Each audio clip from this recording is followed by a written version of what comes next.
What is your position on dismantling the team, TEAM, and a return to neighborhood-based schools so kids can walk to school?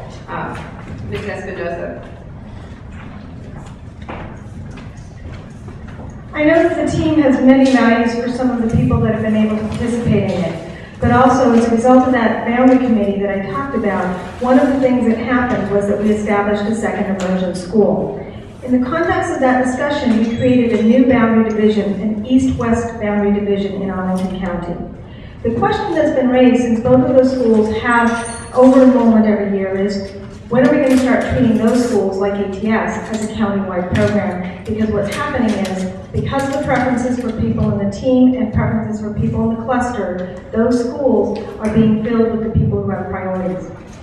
What the answer is, I don't know. But I do know the school board said when we addressed this 4 years ago, that after 3 years they would come back and look at the issue. So it will be a reality that we will have to look at. And I think we have to look at it in the context of how do we ensure that every one of our neighborhood schools is strong and the choice programs that we have adopted continue to meet the needs as well.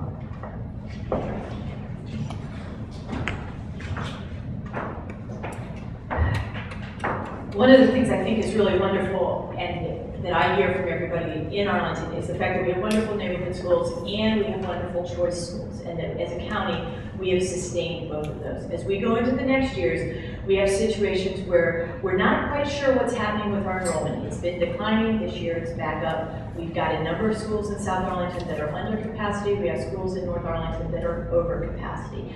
As we go into the next few years, I think we are going to need to have a broad-based community conversation in terms of looking at our schools and where we're going in the next 5 to 10 years. And perhaps we've got a lot of wonderful choice schools that have wait lists. If there are communities out there that have some of the undercapacity schools that would like to bring choice models to their school in an effort to redistribute in some of the overpopulated schools, I would love to see options like that. One of the things that I think that we need to do as a community is realize that this is about the entire community and that we all want all of our children to have access to the kind of educational environment where they're going to be the most successful. And right now, that's not true in all cases because we have the situation between different schools. So I think as we move forward, it's going to be a whole community-based dialogue.